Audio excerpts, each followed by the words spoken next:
Fala, galera! Sejam todos muito bem-vindos a mais um episódio do Papo na Boa. Hoje eu tô tendo uma honra gigantesca de ter aqui duas lendas do basquete aqui no nosso estado. Meu amigo aqui de longa data, Thales Braga, que hoje é presidente do Fortaleza Basquete Cearense, não é isso? É isso aí. E a lenda, Alberto Bial. Muito prazer, Eric. Mestre, uma honra ter você aqui. Você que é um cara que eu admiro demais pela forma que você lida com a vida e com o esporte. Então seja bem-vindo aqui ao Papo na Boa. A gente vai conversar aqui, quero saber mais sobre a sua história, sobre a sua carreira e sobre o basquete, né? E na boa, isso que você falou, a vida com o esporte, eu uso essa metáfora desde que me entendo por gente. As coisas que a gente viveu dentro do esporte e que a gente acaba vivendo dentro da nossa própria vida. Então, você falou tudo logo de cara. Então, você está encaixado no podcast certo, que o Papo na Boa é leve, sem frescura e sem mimimi. Então, vamos lá. Que bom. Pra gente começar, vamos falar dos nossos patrocinadores que fazem tudo isso aqui acontecer, que ajudam, né? Que nada é de graça nessa vida, né? Vocês sabem muito. Presidente aqui do clube sabe que tem que arrecadar para o negócio funcionar. A gente tem, primeiramente, aí a gente tem a Chante Massoterapia. Vocês gostam de massagem relaxante? Adoro. Desportiva, sueca. Então, um espaço lá no Cocó, que você pode ir lá, numa torre comercial. Tem desportiva, sueca, relaxante. Para mulherada, drenagem linfática, para sair mais magrinha. Então, é Chante Massoterapia. Tem também a Primonte, que é uma nova marca de ração para pets, né? Tanto para cachorro-gato. Vocês têm cachorro-gato? Eu não tenho. Ninguém tem pet? Tem cachorro no Rio. Tem cachorro no Rio? A gente vai mandar. Vamos mandar entregar lá um saco de Primonte lá para a Tulipa. Tulipa. A Tulha é cachorrinho. Aquele Montês, o branquinho, tá pequenininho.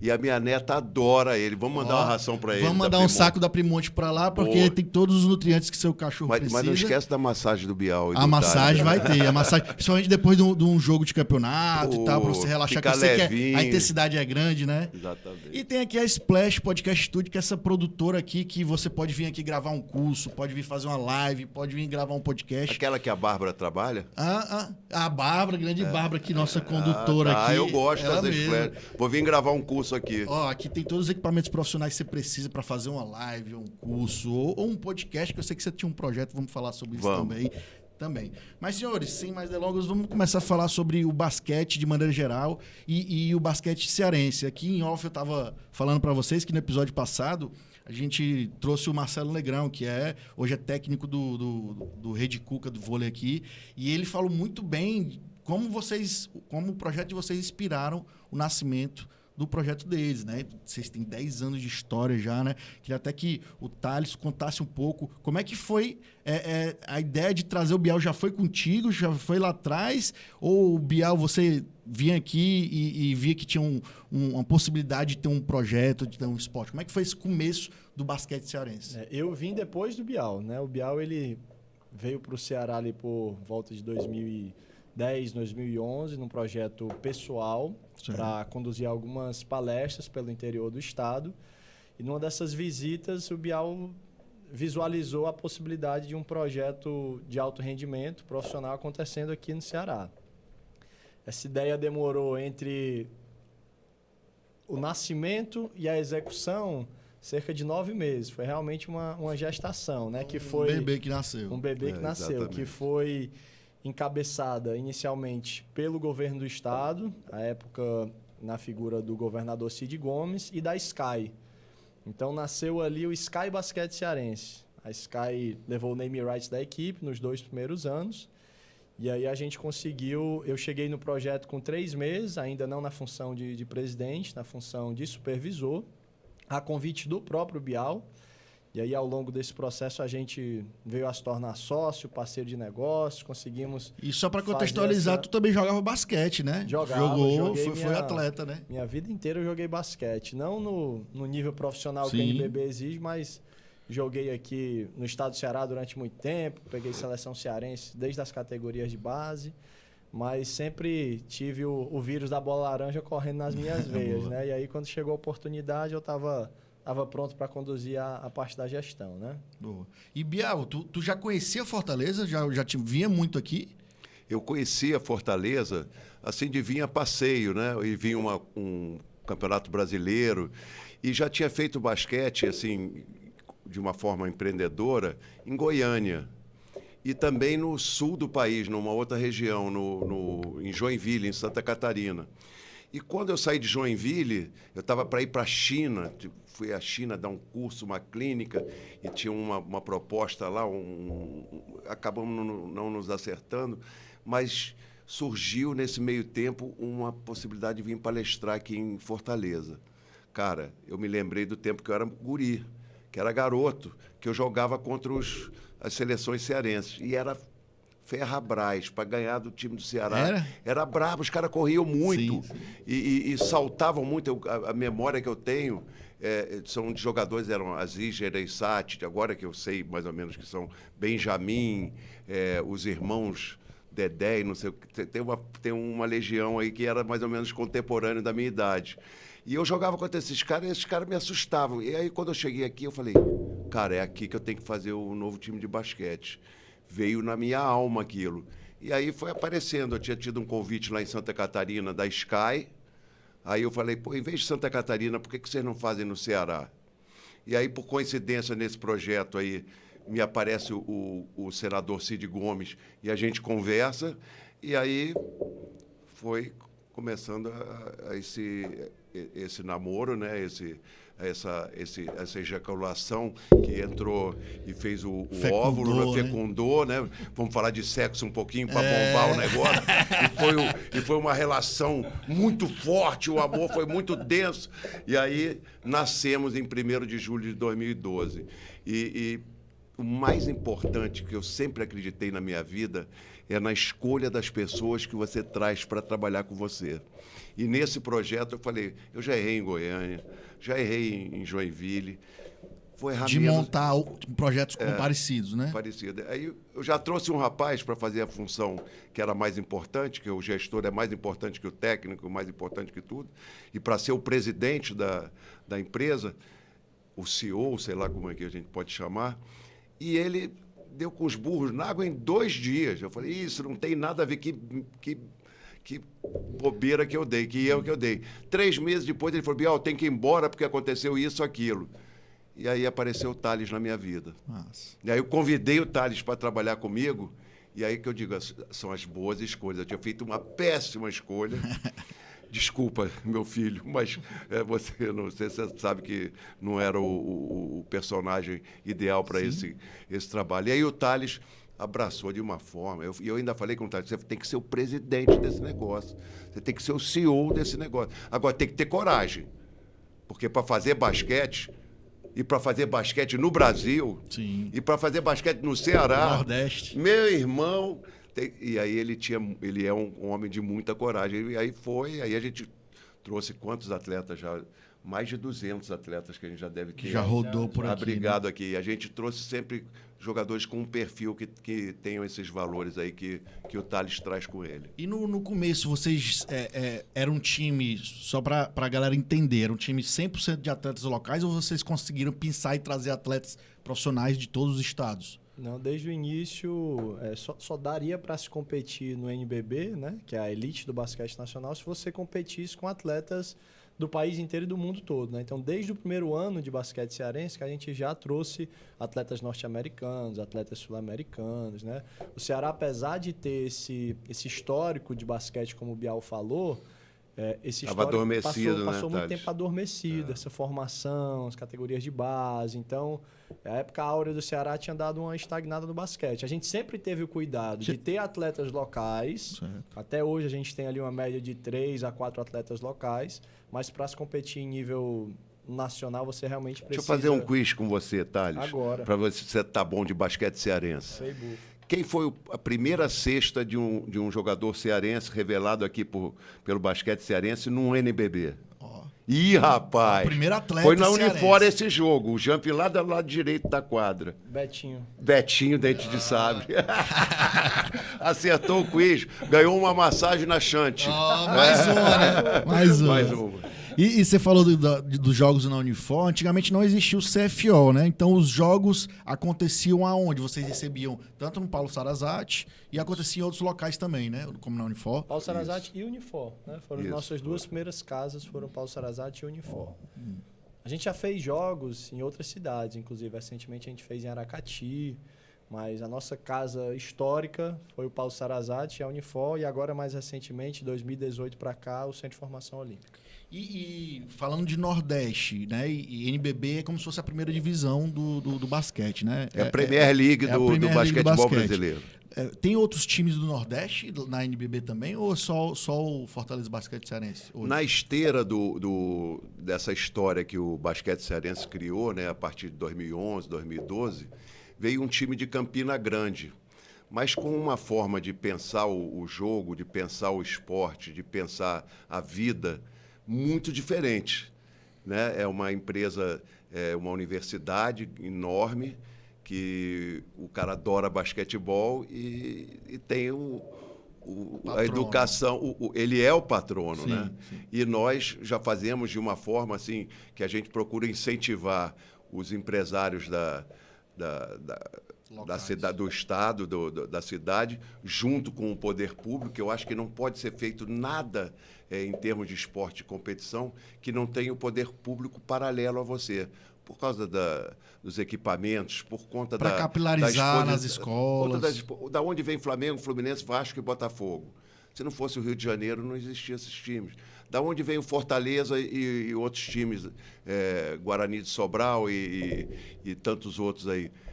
Eles vêm porque existe um Estado por trás dele, para criar essa rivalidade entre eles. Então, eu acho que o basquete do Nordeste ele é representado de forma muito autêntica e real e verdadeira, com todo o sufoco que a gente passa. Tem seca lá no Nordeste, chove pouco aqui e tal, e é difícil de cair, e a Sudene que ajudou, e acabou isso, graças a Deus. Hoje a gente é um estado muito forte, mas quem representa o basquete do Nordeste com toda a sua essência e pela garra que a gente joga, pela coragem que a gente faz, é o basquete cearense. O outro time lá de Campina Grande, a Unifacisa, é um time de uma universidade. Sim. Que, lógico, que representa o Nordeste, a Paraíba, mas o que é visceral, o que é autêntico, o que é real, o que é o pioneiro, sim, o que trouxe o Unifacisa no reboque, é o basquete cearense. Hoje, o Fortaleza Basquete Cearense. Inclusive, essa garra que tanto que você falou aí, foi a escolha do mascote foi muito disso, né? Para mostrar a garra do cearense, né? Que apesar de todos os obstáculos aí, vai e consegue conquistar o Carcará, né? Que também hoje é Carca Lion, porque por causa da parceria, depois eu quero conhecer um pouco mais como é que chegou nessa parceria, mas o Carcará representa isso, né? Sem dúvida, foi uma escolha muito acertada, nossa. Antes o basquete cearense tinha como mascote uma jangada com um sol, que era uma coisa meio sem... Não tem como interagir contexto, com né? torcida. Terra do Sol, da Molê. Sim. E aí um ex-funcionário nosso, nem era ligado ao marketing, era ligado ao financeiro, deu essa sugestão de que o Carcará tem essas características, né? De ser um ave que se adequa a qualquer tipo de relevo, de ambiente, come tudo, voa, anda. Então ela representa bem aí o nosso estado, as nossas cores, né? Acho que representa bem a torcida do Carcará. Os grandes times do Brasil de basquete, eles advêm de clubes, né? Ou tô errado? Não, clubes. Todo esporte brasileiro, ele vem da iniciativa dos clubes que foram criados há 100, 120 anos atrás. Né? Toda a cultura esportiva é feita pelos clubes. Nunca foi feita na escola. Os grandes exemplos, Canadá, Estados Unidos, Reino Unido, nas associações. Aqui, todos os clubes foram os que formaram os atletas para sempre. E hoje existe esse modelo que a gente criou. A gente já existe em outros lugares, mas sim, que é o de uma associação, né, que busca deixar essa cultura viva dentro do... Porque a cultura do esporte, eu estava falando aqui em off com vocês, que ela não tem política nenhuma, ela não tem nenhum tipo de planejamento, de procura de entender o quão ele é importante dentro da educação, dentro da saúde, a prevenção, dentro da educação, a forma como a gente se relaciona, que a gente se disciplina para fazer a prática de um viver saudável. Então, tudo isso foi feito pela cabeça de uns abnegados que criaram o Fluminense Futebol Clube, que criaram um francês que veio lá da França criar o Fortaleza Esporte Clube. Então, assim foi feito o esporte no Brasil. Não tem ainda no Brasil aquela cultura, nós precisamos fazer isso, que nós vamos ser uma civilização muito melhor, mais educada, mais saudável, que respeite mais o outro, essa coisa do outro, né?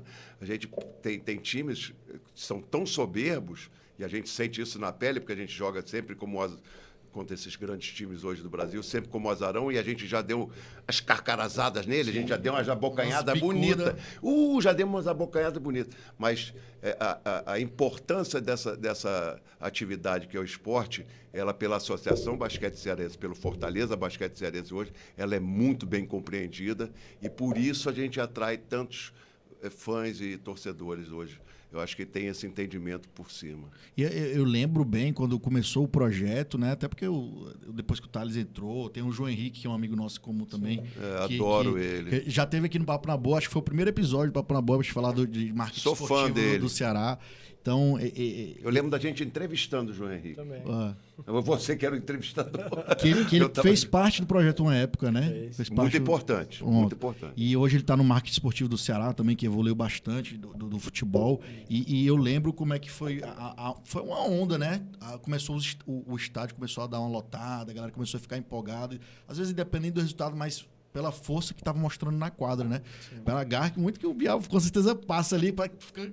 Perde quantos quilos ali do lado da quadra ali? Essa herança, esse legado, quando você fala João Henrique, me deixa muito feliz, porque o meu legado principal é o Thales. Mas tem o João Henrique, tem a Luísa, tem o Felipe Ribeiro, tem a Alana. Vou me arrepiando aqui. Felipe Ribeiro, que se aposentou agora recentemente. Se aposentou agora, foi o nosso primeiro jogador, foi o primeiro contratado, foi o melhor jogador em rebote, foi o que fez mais pontos, foi o que jogou com mais garra. Então tem e isso é a herança que a gente deixa na vida, deixar para os outros uma esteira onde ele possa caminhar e se desenvolver. Isso que é o barato do basquete cearense. A gente não tem essa coisa tão egocêntrica que é o esporte hoje, né? O Flamengo quer ganhar tudo. Sim. Falo Flamengo porque a administração do Flamengo... Depois vocês vão me massacrar lá, não tem problema nenhum. Mas é verdade. Como se eles fossem imperdíveis, que não pode perder, que eles são melhores em tudo, que eles são mais astutos em tudo, que eles conseguem fazer uma gestão melhor do que todos, que eles podem ter um técnico melhor do que... Não, nós somos muito iguais. A diferença está em alguns detalhes que são circunstanciais. Mas eu queria deixar muito claro que o basquete cearense tem um poder por conta dessa garra, mas tem um poder enorme dentro do Brasil, dentro do nosso estado, lógico, mas dentro do Brasil a gente é muito respeitado, né, Thales? E você fazendo uma comparação, que nem eu acho que a gente estava falando em off aqui, que a maioria desses clubes, os times de basquete são centenários, como você falou, né? E o basquete cearense tem 10 anos de vida, se tratando isso é uma criança ainda, né? Imagina daqui a 10 anos, se o projeto continuar sendo conduzido como está sendo, vai colher, com certeza colher muito mais frutos, né? Sem dúvida. Nesse sentido. Eu acho que o meu caixão, eu vou ter, não a bandeira do basquete cearense, mas um símbolo do Carcará, uma camisa eternizada, alguma coisa assim, porque aí eu posso ir tranquilo, porque está lá a continuidade. Não posso parar. O Thales foi muito importante nessa manutenção, nessa continuidade. A gente tem que ter muita garra para chegar aos 20 anos. E quando a gente chegar aos 20 anos, a gente tem que ter aquilo que a gente sonha, um equipamento para chamar de meu. Sim. Porra, aqui é nosso ginásio. Aqui a gente vai treinar e formar um monte de jovens para ter uma vida mais legal, que a gente nunca conseguiu ainda ser tirado para aquele ginásio, aquele terreno ali na Praia do Futuro, hein? Fosse nosso, hein? E faz uma diferença tremenda. Eu sempre gosto de comparar um pouco pro futebol, porque é uma coisa que eu acompanho mais. Você vê o Palmeiras, o tanto que o Palmeiras cresceu depois que ele construiu a arena dele. Sim. Porque ele aluga para show também, ele ganha muito dinheiro com isso e é a casa dele, como você falou. Lá é a minha casa, é lá onde eu jogo. Faz o esporte. E hoje é o maior time de gestão, né? Eles e Flamengo ali, e o Flamengo nem tem a casa própria, né? Falando do futebol. Por que a mulher quer fazer a presidência do Palmeiras lá, a Leila? Sim. O nome da minha mulher, por isso que eu gosto muito dela. A Leila, ela tem uma universidade, monstro. E não investe no Palmeiras com a universidade, investe com o dinheiro da como é que chama? Crefisa, que dá empréstimo para as pessoas. Então, é muito legal porque Teve um cara, um mecenas do Palmeiras, antes da Leila, não é o Gigliotti, não é o Maurício, o Paulo Nobre. Sim, o Paulo Ele Nobre. botou 100 milhões Nossa. do bolso dele no Palmeiras, para o Palmeiras ter uma gestão autossustentável, que ele tenha lucro. Cara, ele já tirou os 100 milhões de volta e o Palmeiras continua crescendo. Então, Sim. a gestão, meu irmão, caminha junto com a área técnica, com a área comportamental, todas essas áreas entrelaçadas que fazem de nós, eu vou falar, uma grande associação, um grande time, um grande produto, porque eu sinto que nós somos um grande produto. Eu não falo isso para me gabar. Sim. Eu falo, o basquete cearense, estou falando demais. Deixa eu falar um pouquinho. Aqui, o Emanuel Castro, um dos jornalistas mais importantes da TV Globo, ele fez todo o esporte da TV Globo, criou a Globo News, criou a Sport TV e hoje continua sendo lá do conselho da TV Globo. Ele falou assim, o projeto esportivo, ele é meu amigo e ele é hiperbólico também. O projeto esportivo mais importante que já teve no Brasil chama-se Basquete Cearense. Quando ele me falou isso, eu liguei para o Thales, já estava no Rio. Encontrei com um cara aqui que é uma sumidade no esporte, Fórmula 1, ele ia com Braguinha, Ou seja, o cara entende, né? Manja de esporte, futebol, ele é louco. Ele falou, Bial, o maior esporte, o maior projeto esportivo que eu já vi ser criado no Brasil é o do basquete cearense. Porra, aquilo ali me deixou, não boboca, não cheio de si, mas envaideci, muito feliz. Fiquei muito feliz. Eu queria que vocês me dissessem se tem algum exemplo em outro estado de projetos semelhantes. Porque eu conheço que tem o Flamengo, o basquete, tem outros times que são clubes já gigantes. Tem outros projetos parecidos nisso, que começou com uma associação e depois veio parcerias empresariais e fez? Existe, né? Existem 3 modelos de clubes, vamos chamar assim, no NBB. Um são os clubes de futebol, como você já citou. Sim. Outros são os clubes sociais, como é o caso do Paulistano, do Pinheiros, do Minas Tênis Clube, que são clubes também centenários, que dispõem de uma estrutura de infraestrutura, de clube social, né, que arrecada ali mensalidades de sócios que investem muita grana no clube. E existem as associações esportivas, como é o nosso caso. Você tem no próprio NBB outras associações esportivas, como é o caso de Bauru Basquete, Franca Basquete, Mogi, Campo Mourão, Rio Claro, dentre outras. Agora, no Nordeste, se a gente parar para observar o histórico, não existe. Não existe. Então, nós não somos a primeira associação esportiva a performar numa Série A de uma liga nacional, mas no Nordeste nós fomos realmente pioneiros e desbravadores, né? Num cenário totalmente... Porque você para pensar, Eric, o dinheiro da publicidade, de uma forma geral, ele é dividido em vários clusters e vários segmentos diferentes, né? A publicidade, ela investe na mídia on tradicional, na mídia off tradicional, investe hoje em streaming, né? Internet, tráfego pago. Você, eventualmente, é um concorrente meu. A gente bate nas mesmas portas para pedir as mesmas coisas. Então, para que uma empresa ela possa dar o olhar que um esporte, que uma modalidade esportiva como o basquete, no Ceará, precisa para se sustentar, que a gente trabalha com números, não se equiparam ao futebol, por exemplo, mas também estão longe dos números do esporte amador, por exemplo, né? Então, a gente precisa, primeiro, ter uma equipe competitiva, ter pessoas que transpareçam para o mercado a credibilidade de um negócio sustentável, tocado de maneira idônea e tal. Que demonstre para essas empresas que você vai ter um retorno de mídia à altura do que elas precisam. Organizado o suficiente para poder trabalhar com verba pública, a partir de leis de incentivo e tal. Então, você tem aí um conjunto de fatores que precisam acontecer para que um projeto esportivo, a gente estava falando assim, exista, mas principalmente se mantenha, que não é fácil, né? Por que no Ceará não existe mais equipes de futsal como existia há 30, 40 anos atrás? Porque é difícil pra cacete. Por que não tem equipes de handball da mesma forma, o próprio vôlei de praia? Então, assim, é um trabalho realmente hercúleo, como o Bial estava falando, né? Quem conhece a história do basquete cearense se apaixona porque se identifica. Vê que é feito por pessoas como nós, né? Como qualquer cearense, que se juntam, dão as mãos e vão atrás de tocar os seus negócios, né? Porque existe, Eric, sem querer se estender tanto nesse tema, existem muitos projetos que são tocados porque pega um padrinho político, pega ali, se abraçam com o poder público. E ele sabe que vai ser temporário, mas faz. Exatamente. O poder público carrega debaixo do braço por um tempo, mas depois larga a mão. A gente, desde o começo, fez questão de ser independente, de não se aliar. E olha que a gente foi bastante assediado por malas de tudo que é tipo de natureza aí, né?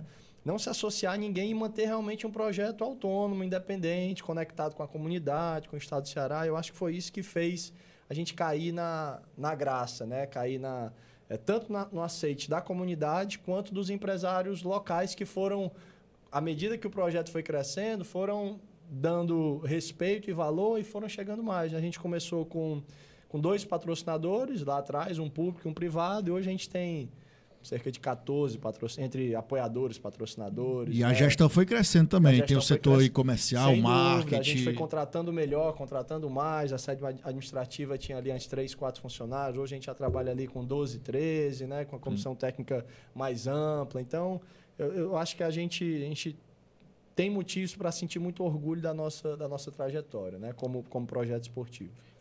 Eu queria só pegar um gancho, porque para fazer uma metáfora da vida com o basquetebol, aí você tem esses clubes centenários de futebol que tem uma arrecadação hoje de 300 milhões, um deles o 300 Ceará, milhões. Que é um time daqui 100 milhões anos. 300 milhões, mais um patrocínio de 200 e não sei quanto. São milhões, não, coisas estratosféricas. Esses são a classe dominante, a classe alta, né? Aí vem esses clubes, que são os clubes sociais, que o Thales falou, que tem hoje, dentro da política esportiva, que não existe, mas que existe contemplação por meio do Comitê Brasileiro de Clubes, por meio de leis de incentivo federais e estaduais, algumas estaduais que beneficiam mais do que de um estado para o outro, eu chamaria da classe média. E essas associações que são feitas por abnegados, por pessoas que têm uma habilidade num ramo e o outro complementa a complementaridade. São mais amantes do que profissionais. Mas muito profissionais, mas muito amantes. Fazemos com muito amor. O amor é que nos move. E nós somos a favela, a comunidade, nós somos os pobres. E por que eu falei que eu queria fazer uma metáfora? Que há uma discussão, eu estou vindo da Amazônia, né? Lá do buraco no seio da selva amazônica. E aí as pessoas falam assim, só pode ser feliz quem tem um apartamento, um carro, que estuda não sei aonde, que viaja para Miami no fim do ano. Tem que ir a Orlando, né? Ou Orlando ou Miami. Senão não é feliz. E a classe média é feliz porque hoje pode comprar uma picanha, não sei o quê e tal, consegue estudar num colégio particular algum. E o pobre, ele não tem direito a ser feliz. E a gente é feliz pra caramba. A gente é feliz bagaraio. Bagaraio. Que bom. A gente é feliz bagaraio, porque tudo que a gente faz, a gente não tem o título brasileiro ainda, não tem o título sul-americano, nem o mundial ainda. Mas nós vamos ter esses títulos que vão completar a nossa felicidade. Mas nós somos muito felizes. Quando a gente consegue um telefonema, hoje eu tive um telefonema assim, poxa, será que você pode me receber a tal hora, porque está dando uma zica aqui nesse negócio? Aí o cara, quinta-feira está marcado. Isso, para mim, é um gol de placa. Isso me impulsiona a trabalhar com mais denodo, com mais empenho, com mais preocupação. Como é que está aquele menino? Como é que está aquele técnico? Como é que está aquele gestor? Isso mostra muito bem que a gente pode ser tanto feliz quando muito rico, quando de uma classe média, ou quando até, miserável não digo, mas até muito pobre, porque a felicidade está dentro de você e não está no que você tem. Então, aí o nosso time se encaixa perfeitamente nessa metáfora e a gente é muito feliz. Não está em primeiro lugar, não está em segundo lugar, mas está ali no bolo, chega lá entre os 8, disputa ali ainda não disputamos, né, a semifinal e tal, mas a gente, tudo tem seu tempo. E a gente trabalha num processo step by step, degrau por degrau, momento por momento. A gente avalia, eu tenho reuniões com o Thales 2, 3 vezes por semana, e nenhum atropela o outro. Ele respeita o meu pensamento, assim, demais. A minha maneira, eu tenho 70 anos, tenho o dobro da idade dele. Eu tenho uma formação totalmente diferente da dele. E ele tem 36, 36, tem uma formação diferente, uma educação, mas a gente se completa. respeita e se completa. E aí é que está o grande barato. A gente viveu 4 anos aí, e nesse tempo de eleição agora, momentos muito difíceis, que ninguém respeitava ninguém, e se você não fosse do mesmo credo que ele, da mesma raça que ele, se eu não posso ser cabelo branco e ele lourinho, e você cabelo preto, porque nós somos diferentes, então a gente não pode se entender. Meu Deus! E a gente faz o basquete cearense para a gente se entender cada vez mais. A gente não faz só para ganhar. Sim. Muito pelo contrário. Muito mais que isso. A gente vai muito mais profundo no negócio. A gente vai na gente do Brasil, nas pessoas do Brasil, no futuro do Brasil. Só para finalizar, Franca faz porque a prefeitura tem lá na lei dela que 50% do valor do orçamento da equipe, a prefeitura tem que estar nesse barato. Rio Claro só faz porque, tem um patrocinador lá legal, mas que a prefeitura entra com... Tem isso como regra, como lei dentro daquelas cidades, porque eles desenvolveram o basquete de uma forma... É uma cultura, né? Virou uma cultura do basquete. Araraquara e São Paulo é um exemplo para o Brasil.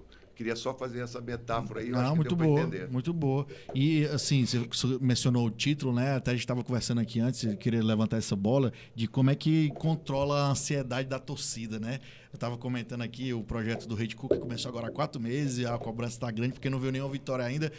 Mas 4 meses de um projeto e a galera já está cobrando. Vocês que têm 10 anos, vocês passaram isso no começo também, ainda passam hoje, né? Sim. Eu acho que vai muito, Eric, de transparência e comunicação clara, principalmente com o torcedor, né? Hoje, uma das coisas que você estipula nas suas metas de planejamento estratégico são os indicadores técnicos, né?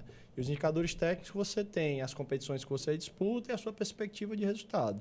Você não pode chegar para um torcedor seu num primeiro ano de competição levantando a possibilidade de disputar título, sim, ou de garantir uma entrada num eventual playoff, né? Você tem que fazer com os pés no chão. O próprio Fortaleza, que hoje é parceiro nosso, acho que implementou isso desde muito cedo e foi uma coisa que deu muito certo. Você pode ver que todo começo de ano Fortaleza diz: Campeonato Cearense, nossa meta, eles chamam de... Deixa eu ver se eu lembro das expressões. Chegar na final. Mínimo aceitável, sim, e sucesso. Mínimo aceitável é chegar na final. O sucesso é ser campeão. Sim. Libertadores, não tem compromisso. É chegar em alguma competição internacional. Campeonato Brasileiro, se manter. É uma gestão muito sóbria, né? A cada ano diz para o torcedor assim: olha, a gente ainda está em processo, sim, de consolidação na Série A. Então isso já desarma aquele torcedor emocionado, fantasioso, que diz: agora é disputar título da Libertadores. Calma, né? Estamos chegando lá ainda, segundo ano já foi dificuldade, então...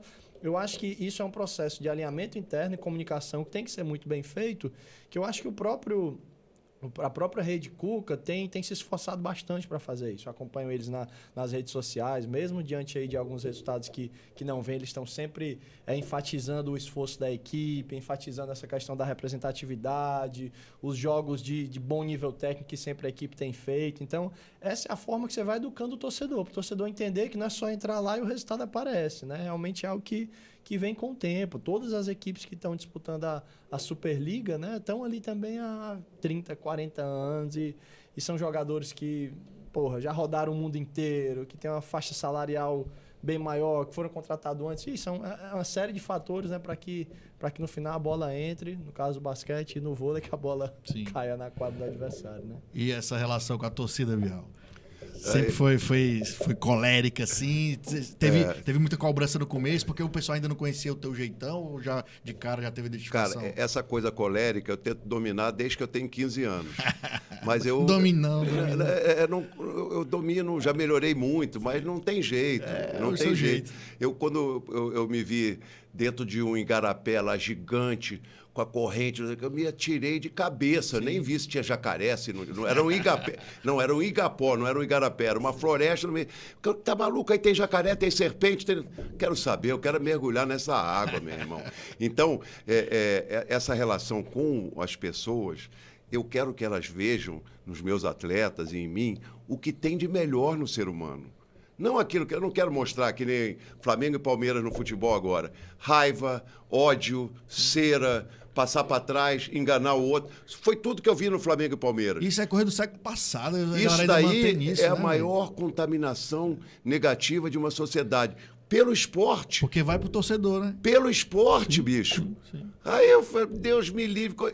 E a gente tenta passar para os nossos torcedores exatamente ao contrário. E vou contar uma história ainda da Belinha. A disciplina, a persistência, a importância que é o treinamento, a importância que é respeitar os seus companheiros de equipe para que a equipe cresça como um todo. Me arrepio de novo, porque o trabalho em equipe hoje é muito difícil. O cara se toca ali no celular. Eu tive um jogador ano passado, um americano, que ele não se comunicava com ninguém. Ele só queria saber de jogar bola na cesta e se relacionar e se... relacionar, viver o mundo dele. Bolha. Uma bolha. Então, a gente quer mostrar o contrário. Então, essa Belinha, ela veio de São Paulo com a família dela e o pai ficou estabelecido em Fortaleza, porque aqui a educação seria mais um valor mais barato do que em São Paulo, teria uma qualidade de vida melhor do que no centrão de São Paulo. Ele colocou num colégio bacana e a menina hoje vai estudar no high school, com bolsa de estudo, porque ela aprendeu a jogar basquete com o basquete cearense. Mas a família criou o hábito de torcer o pai, a mãe, as duas filhas, o namorado, as amigas e tudo, todos os cachorros que vão comer como é que é? A próxima é a Primonte. Então, o grande barato é o esporte ser um elemento de educação, cara. Porque a educação esportiva que eu vi no Flamengo e Palmeiras é abaixo da crítica. Concordo. Não é para isso que a gente tem que investir bilhões de reais. E a educação esportiva que a gente vê na maioria dos tenistas, dos jogadores, eu estou falando agora só em alto nível. Era isso que eu queria falar, alto rendimento. O alto nível. A Copa do Mundo, o Messi, o que fez? Aquele menino lá do ponto esquerdo, Mbappé, jogaram tão bonito e em nenhum momento apelaram, falaram palavrão, não sei o quê, quiseram passar para trás. Os juízes já pitavam legal, o VAR, o tempo de acréscimo, não roubavam a gente do tempo. Então, o basquete cearense tem esse compromisso com a sociedade. Tem esse compromisso porque o esporte não pode ser lata de lixo. O esporte tem que ser uma sala de educação. Falou de educação em Copa do Mundo, o que é aquilo que os japoneses sempre fazem, né, nas Copas do Mundo? Os caras estão num jogo Japão, sei lá, e a Alemanha, acaba o jogo, eles vão eles vão limpar, recolher o lixo tudo em volta, isso é loucura. Eu lembro que teve no Brasil, teve isso aqui também. Começou aqui. E uma coisa que impressionou tanto, mas era para ser o normal, né? Era para ser o normal. É só no Japão. No Brasil, até hoje, antigamente a gente botava fogo. Juntava todo aquele papel picado que a gente... Aí botava fogo, jogava água. E aí, fogo no Maracanã, em tudo que é cantinho e tal. Hoje não, hoje já é um pouquinho mais civilizado. Mas ainda estamos longe do Japão, ainda estamos longe. O pessoal jogava mijo lá de cima, aqui no estádio Castelão aqui, pô. Você tava na geral, o cara mijava no saquinho e jogava lá pra baixo. Exatamente. Lá devia ter também. Eu já ganhei um saco, já fui premiado numa cadeira azul do Maracanã com um mijo fedorento, meu irmão. Eu levei horas para tirar aquilo do corpo. É torcedor do que lá? Flamengo? Não. Eu fui criado, bicho. A minha história, eu tenho que contar. Bora. Eu tinha 6 anos de idade, meus pais me levaram para nadar e eu virei um botinho. Eu nadava muito rápido, eu era o melhor nadador do Rio na minha idade, 7, 8, 9. Com 10 anos eu ganhei um brasileiro, Taça Brasil de infantil e tal. E eu nadava muito bem e levei a família para o Fluminense. E minha família era muito desestruturada, porque meu pai era jogador. Jogador de... corrida de cavalo. Certo. Ele gastava todo o dinheiro dele em jogo. Sim. Corrida de cavalo, bicho. Apostas. Ainda não tinha, graças a Deus. Eram quantos lá? Você, o famoso Pedrão? A Irene, eu e o Pedrão. Certo. E meu pai e minha mãe. Só que meu pai e minha mãe são imigrantes. Eles saíram da Alemanha fugidos da guerra, com a mão na frente e outra atrás. E aí criaram os filhos no teatro. Eu nasci numa cocheira de teatro. Mas quando meu pai... Essa inclusão que eu quero falar... O meu pai, ele foi começar a ver o filho dele nadar no Fluminense, ele parou de jogar. Ele nunca mais entrou e começou a assistir todos os jogos de futebol do Fluminense e de basquete e natação. Deu um novo sentido para ele, né? Deu um novo sentido. Ele comprou uma casa em Teresópolis, pagou. Eu passei da escola pública para a escola particular, minha irmã também. Meu pai morreu cedo, mas meu irmão já deixou todo o estudo dele pago por conta da inclusão ao esporte. Então, a inclusão pode ser, como a gente fala sempre, da criança, vamos incluir, vamos colocar aquelas famílias que não têm possibilidade, mas pode incluir também um coroa de 98 anos, uma coroa de 98. Vamos lá na piscina fazer um movimento de perna. Então, é muito importante esse olhar para o indivíduo, desde que nasce até a morte, para que ele possa ter vínculo com o esporte, com as outras pessoas. É muito legal. E tu começou com a natação, um dos motivos que ficou tão alto também talvez seja por isso, ou porque a família é grande mesmo? Eu sou filho de gringo, né? Pai alemão. E mãe é alemão. O meu sangue é alemão. Sim. Então, eu fiquei alto, que minha mãe minha mãe hoje tem 1,5 m. Mas ela tinha 1,80. Ela tinha 1,80. Eu tenho uma filha de 1,84, a Melina, né? A Marcela tem 1,76. Então, eu tenho uma neta que está com 1,72, 13 anos. Está grande. Então, isso eu acho que é germânico. Sim. E a primeiro veio a natação e o basquete veio quando? Como atleta? Eu, no colégio, já comecei a jogar basquete direto, né? Eu sentava na carteira do lado do Fiora, e aí o Fiora já jogava basquete no Fluminense, e eu jogava no Santo Inácio, no colégio. Então, eu era do time de futebol, de basquete, e quando tinha competição de natação, que era raríssimo, jogos infantis, eu nadava também. Então, quando eu fiz 12 anos, eu falei, caraca, velho, eu não vou mais ficar contando ladrilho aqui, não. Eu quero jogar, quero brincar com... Eu era habilidoso com a bola e tal, jogava bem. Aí fui para o basquete. E ainda vi Brasil e Estados Unidos, final da Copa do Mundo, com 11 anos de idade, no Maracanãzinho. Brasil campeão mundial de basquete. Aí fiquei alucinado, falei, não quero ainda um ano, porra, tendo que respeitar os diretores, meu pai. Tem que jogar, tem que nadar, tem que nadar. Aí quando deu 12, eu já era meio precocezinho, falei, não, agora eu quero fazer aquilo, 12, 13 anos, eu quero fazer aquilo que eu gosto. Aí fui jogar basquete e fui muito feliz. E quis ser técnico de basquete com 15 anos. Botei na cabeça, eu vou ser técnico de basquete. E foi a minha vida. E aí fez a vida de atleta como basquete, jogou Campeonato Brasileiro, tudo, foi campeão, né? Fui campeão brasileiro, fui campeão carioca, eu fui mal acostumado no esporte, eu ganhava tudo, até 1974. Ganhei tudo que você pode imaginar. Aí de 74 para frente entrei na realidade, perdia, ganhava. E como é a vida, né? É um sobe e desce eterno, né? E tu falou que queria ser treinador desde pequeno, mais de 15 anos, né? Por quê? Tu viu um jogo, tu entendia o jogo como outras crianças não viam? Como é que era? O Fluminense Futebol Clube era uma academia de formação de atletas. O técnico de futebol, o Zezé Moreira, foi técnico da seleção brasileira. O irmão dele foi campeão mundial em 62, a Moré Moreira. O de vôlei era o Bené. O do basquete era o seu Orlando Gleck. O da natação era o Cachimbal, o Rômulo Arante. Esses caras eram... Assim, eu olhava para eles e falava, cara, que legal. O professor de educação física da escola eu amava. Paulo Fonseca Silva, que foi um nadador, nadador olímpico e tal. E aquilo me impulsionou. Eu quero ser formador de pessoas, eu quero treinar pessoas. E aí foi. Aí, com 18 anos, entrei na Faculdade de Educação Física, o Fluminense já me deu um time de mini basquete.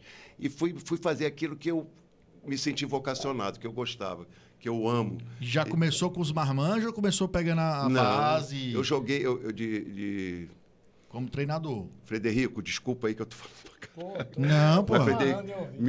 1970, eu era jogador titular da equipe adulta do Fluminense com 18 anos. Era muito precoce. E aí eu comecei a dirigir a equipe de mini basquete. Só lhe cortando, hoje você vê um atleta de 18 anos num time profissional sendo titular é quase difícil. São né? poucos.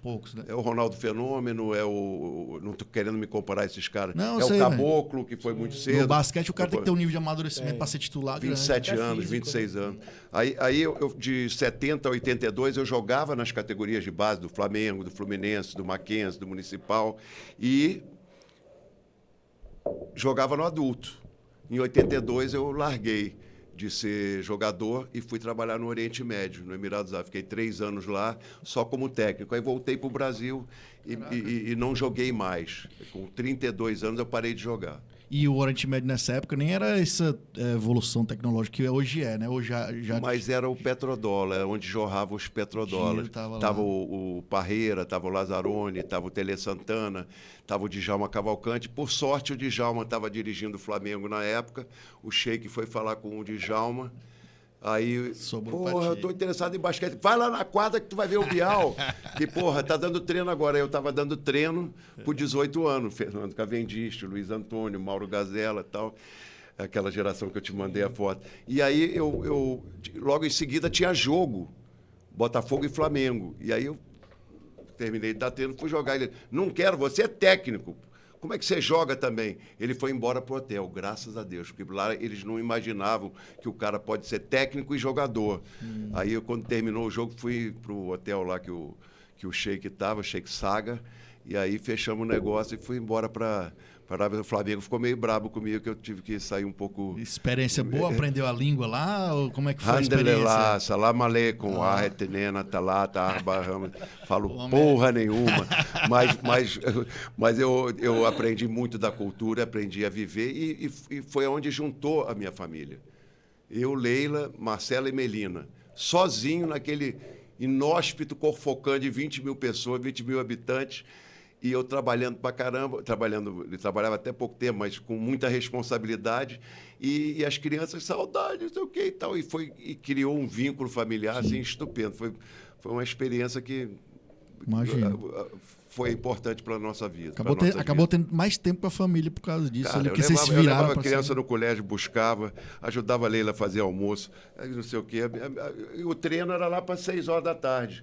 Aí vai dar, mas viajava muito, né? Sim. Tinha jogo no Bahrein, no Oman, no Arábia. E voltando para o NBB, né? Que hoje é a primeira divisão. Só para a galera entender como é que funciona. Tem a primeira divisão, tem a segunda, tem acesso, ou os times que estão na NBB continuam jogando sempre. Como é que funciona hoje para a galera que não entende um pouco primeiro vamos o campeonato? Explicar o básico, né? NBB quer dizer Novo Basquete Brasil, que é o nome comercial do Campeonato Brasileiro da primeira divisão. Certo.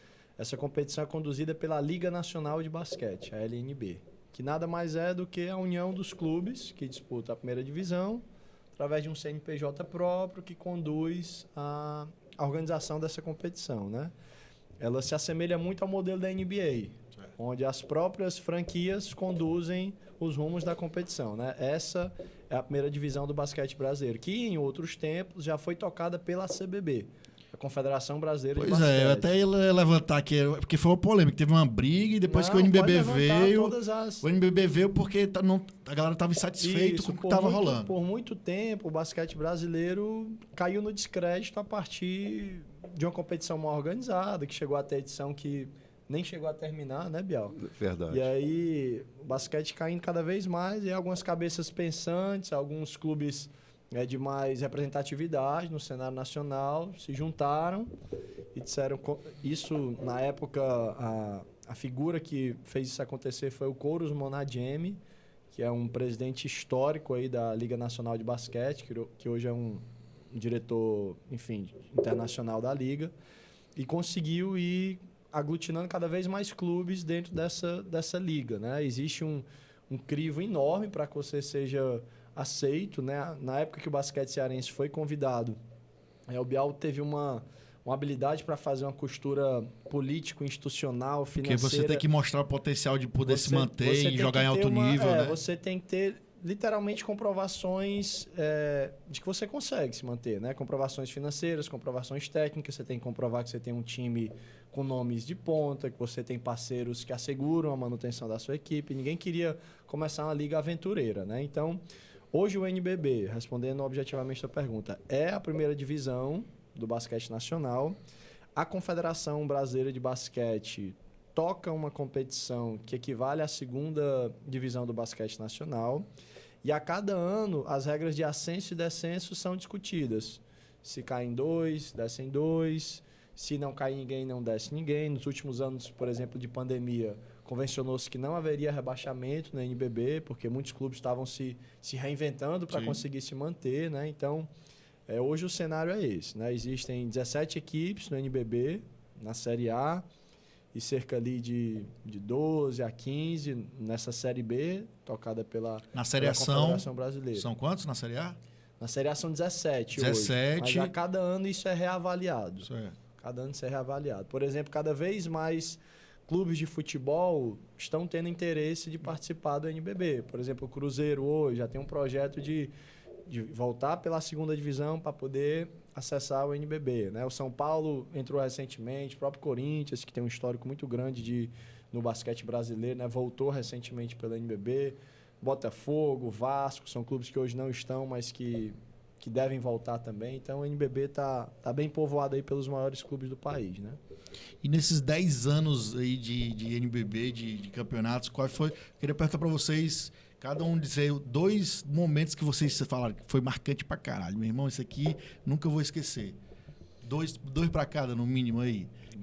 Deve ter milhares, tem mais. Mas 2 que vocês ficaram, que foi foda, foi uma virada ou uma vitória, ou às vezes uma derrota, mas que foi muito marcante também o jogo.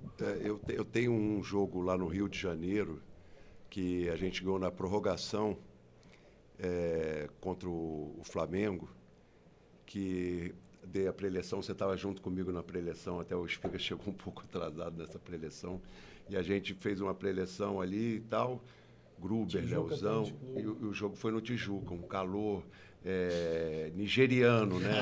Queniano. E aí a gente conseguiu ganhar aquele jogo, e aí estava o CEO da Solar, que era o patrocinador principal do nosso time lá, e nós fomos comemorar juntos num baita restaurante lá do Rio, Antiquários. Aí foi eu, Thales, Espiga, meu irmão, tinha umas 6, 8 pessoas, sei lá. E o Marcelo, né? Quem? O Marcelo Iso, que nos convidou para isso.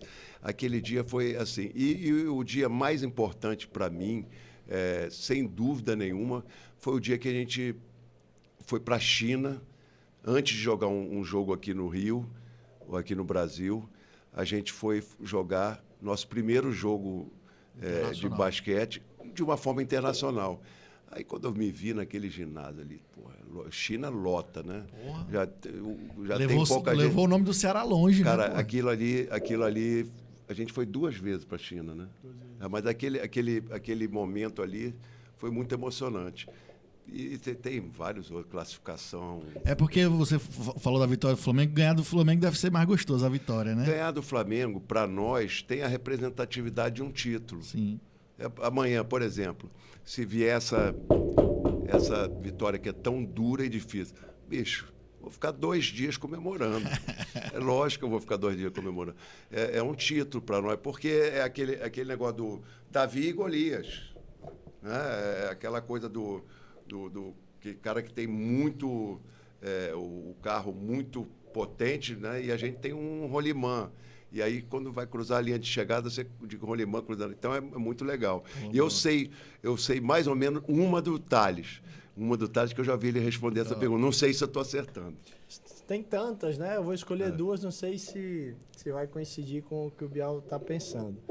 Mas a primeira, por coincidência, também tem a figura do Marcelo Iso, esse CEO da Solar que o Bial falou. Foi num jogo que teve um desfecho negativo pra gente, foi basquete cearense e Mogi, lá no Paulo Sarazate. Nossa. Esse jogo a gente colocou, o Paulo Sarazate comporta 9.000 e poucas pessoas, a gente colocou 10.000. Isso é louco. E tinha gente do lado de fora... Os bombeiros vão ouvir, Thales. Tinha gente do lado de fora, o comandante da Polícia Militar me ligando, dizendo que, olha, se você colocar mais uma pessoa pra dentro, a gente vai interditar esse ginásio e tal. E nessa hora, quem trabalha, eu sempre me envolvo na produção. Hoje eu até me envolvo menos, graças a Deus a gente consegue com a equipe de produção de jogo tocar isso. Mas eu sempre gostei muito de me envolver nos pormenores, né? Sim. E aí, nesse dia, eu estava preocupado com essa lotação, né? E o CEO da Solar estava passando na hora que eu estava falando com o comandante. E aí, alguns diretores da Solar me ligando também, dizendo que não estavam conseguindo estacionar e tal. Aí aí o cara passou por mim, eu já ia dar essa notícia para ele, meio que me explicando. Ele só bateu no nome e disse assim, cara, olha isso. Aí quando eu olhei, todo mundo com a lanterna levantada, eu digo, porra, eu vou desligar o celular, e vou curtir o jogo. Tava naquela pilha de... o jogo tinha nem começado e tal, que eu olhei, que é isso? O que a gente fez? Ele como patrocinador, eu vi que tava na... Porra, cumprimos nossa missão, né? Porque eles tinham a Solar tinha essa visão de... Tu falou até, eu arrepiei agora aqui, desse dia aí. De engajar a sociedade, de fazer realmente as pessoas comprarem a ideia. O segundo, eu tenho 2 momentos. A gente teve 2 classificações épicas assim, para os playoffs, para as quartas de final de playoff. Uma diante do Pinheiros, quando o Bial era técnico. Paulo Sarasate, né? Onde a gente venceu o Pinheiros numa série de 2-1, com o Paulo Sarasate também com quase 10 mil pessoas, o Pinheiros com um time muito bem montado. E outra, em 2018, quando Daniel Russo era nosso técnico nessa época, o Bial estava no Vasco da Gama, se eu não me engano, nesse ano, e a gente conseguiu vencer o atual campeão brasileiro naquele momento, que era o Paulistano, na casa deles, numa série de playoff de 2-0, era o melhor de 3. A gente classificou em 12º, e o Paulistano classificou em quinto. Eles foram relaxadão. E aí eles foram achar. A gente ganhou a primeira em casa e o segundo jogo foi na casa deles. Eles acharam que ia ganhar o segundo e ia matar o terceiro lá. Sim. Lucas Dias, Iago, toda a nata da seleção brasileira. Se achando. A gente foi lá e ganhou dentro da casa dos caras. Então foram 2 momentos assim. A gente já teve muitos momentos de alegria extrema. É difícil, mas quando a alegria vem, cara, parece que ela vem numa elevada à milionésima potência, né? Porque a gente sabe o sacrifício. Não, e eu acertei, aquilo que eu estava pensando era esse jogo do Paulistano, porque eu também fiquei alucinado e eu estava vendo no celular em casa tal, e não estava eu estava no Rio de Janeiro, porque tive um problema de família e passei um ano lá. E aí quão emocionante foi foram essas 2 classificações. A nossa cumplicidade, eu chamo de dueto, eu chamo de complementaridade, que é uma palavra que se usa muito, né, no mundo corporativo, né, para cada um possa... Pô, você faz um trabalho lindo aí, mas se você não tem um entrevistado e uma moça ali e um operador de câmera ali, você não atinge o produto, né, o resultado final. E aí, quando eu pensei uma coisa, ele falou aquilo, é porque realmente a gente tem essa sincronia, essa conexão. E eu vejo que quanto a gente está se afastando disso, quão difícil está acontecer um alinhamento entre as pessoas. E agora, na Amazônia, quando eu vejo, novamente, a Amazônia não sai da minha cabeça, os peixes, peixe-boi, a piranha, o pirarucu, aquela flor, a itaúna, a samaúna, o oxigênio, né? O rio, a corrente do rio, essa coisa toda que se interage, nós pertencemos a esse bioma, a esse ecossistema, né? O homem faz parte disso e está se afastando cada vez mais. Primeiro ele foi matando, né? Aos poucos, né? Com as florestas, com os rios, com os relacionamentos e tal, e aí vai se afastando cada vez mais, vai se interiorizando e deixando de fazer o que é mais bonito, né? Que é crescer juntos, né? Todos, né? O planeta todo. A pessoa reviver esse planeta, tirar aqueles lixos horrorosos, balsas e balsas de oceano. Tem um oceano que é quase todo intocável, né? de garrafa PET, lixo, aqueles lixos atômicos, radioativos que eles vão jogando em balsas e levando. Cara, quando a gente conseguir eliminar com isso, botar nos foguetes, jogar para fora alguma coisa, aí poluir o universo, alguma coisa que a gente pode criar, que o homem tem essa capacidade. Levando agora, eu queria entender como é que está o nível do basquete de clubes comparado ao mundo. Vou dar um exemplo. Né? O futebol, as maiores ligas Premier League na Inglaterra, né? O espanhol ali tem os melhores times. Mas Marrocos jogou direitinho. Né? Mas aí é seleção, tô falando de clube. Tá. Pro vôlei, a Itália, eu acho que ainda é o berço lá, todos os clubes, os atletas grandes vão para lá e tal. No basquete, com certeza, Estados Unidos, mas fora da NBA, onde é que é outra liga que todo mundo, que atleta pensa em jogar também? Tem algum lugar específico? A segunda, eu diria que é a Euroliga, né? Que é a maior liga fora do cenário norte-americano, é a Euroliga. Né? E aí você tem um universo de países muito fortes, né? Você vai ter aí Espanha, leste europeu é forte, Sérvia, Lituânia, Sérvia, como você está falando, leste europeu. Então, assim, o Brasil dentro A Austrália está muito desenvolvida. O Brasil, eu acho que vem dentro da América do Sul, junto ali com a Argentina, no topo dessa lista dos países da América do Sul, ainda um pouco atrás da Argentina, né? Mas a gente tem um caminho muito longo, né, Bial, para percorrer. Acho até que o Bial tem bem mais propriedade para falar isso do que eu, mas tecnicamente a gente tem muito o que evoluir, mentalmente a gente tem muito o que evoluir, na formação dos nossos técnicos a gente tem muito o que evoluir, né? Então eu vejo dessa forma, NBA, Euroliga, né, com a sua liga independente, e aí acho que a América do Sul já vem logo na sequência. Né? A NBA é algo assim fantástico, né? O Thales bebeu da fonte, estudou lá. Nós fizemos várias incursões lá, imersões lá, eu na área técnica, ele na área administrativa, de gestão, de economia, de tudo. A gente foi dentro do prédio lá em Nova York da NBA, né? Nós tivemos assim, uma proximidade muito grande. É algo... E não dá para pensar numa célula esportiva que não tenha assim, algo... Quando ele falou em coros monadieme, eu lembro do Naismith, do cara que inventou o basquete, que é um esporte coletivo, mas a importância que é você ter vários clubes, são 30 na NBA, 15 numa conferência, 15 no outro, todos se preocupam uns com os outros, as trocas são feitas em alto nível. Sim. Já teve até filme sobre isso, né? Eu acho que era outro esporte. Mas o princípio básico é do coletivo, que o esporte, outra metáfora, só existe a NBA, a Euroliga. A Euroliga joga o time da Grécia, o time os Bálticos ali, Montenegro, Sérvia, Croácia, a Lituânia, e eles jogam, vão lá e voltam. Cara, o ginásio lotado, porque um ajuda o outro. É um alto nível, assim, exacerbado, muito alto. Eu, assim, vendo de fora, eu como leigo ali, um pouco eu gosto do esporte, mas não sou amante e tal, mas eu vendo a NBA como um produto, né, e o nível é tão alto lá, porque o basquete, desde o colégio universitário, é muito grande, tanto que tem os chamados draft, né, que eles escolhem, cada clube, não sei como é que funciona, cada clube pode escolher os melhores de cada faculdade. É complicado, hein? For explicar isso, não, bota 2 horas nisso. Nem precisa explicar, não, mas tem isso e o mais fraco pode escolher o melhor primeiro, tem umas regras doidas assim, mas o que eu quero falar é que o alto nível lá vem, é porque a galera é uma paixão nacional, né? Desde colégio, faculdade, a galera ganha bolsa. Imagina que um monte de atleta jogando basquete ganhando bolsa. Quanto que o esporte ia crescer também. Aqui no Ceará já tem muitas crianças, aqui em Fortaleza principalmente, Farias Brito, 7 de setembro, que já estão ganhando bolsa porque jogam... Não é só não é só a faculdade, já colégio. Então a cultura do basquete aqui no estado, aqui em Fortaleza, enraizou.